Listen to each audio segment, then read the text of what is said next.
সংসদে যাওয়ার ক্ষেত্রে যদি আমি অবদান রাখতে পারি, আমার দায়িত্ব যথাযথভাবে পালন করতে পারি, তাহলে এর থেকে বড় সাফল্য আর কিছু হতে পারে না।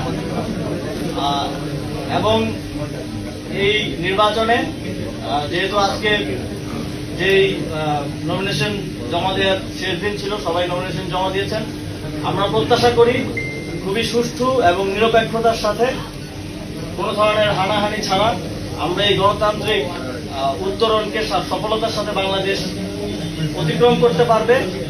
এবং এই গণতান্ত্রিক উত্তরণের পক্ষে আমি কাজ করে যাব।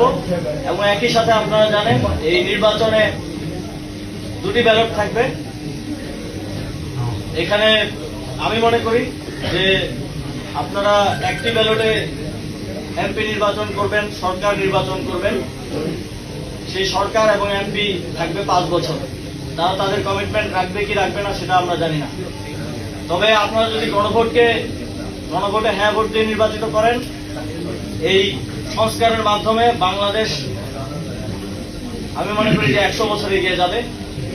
এবং একই সাথে আমি আমার যে দায়িত্ব পেয়েছি দলের পক্ষ থেকে, একই সাথে আমার সহযোদ্ধাদেরকে নির্বাচিত করার জন্য আমি সর্বোচ্চ চেষ্টা করব।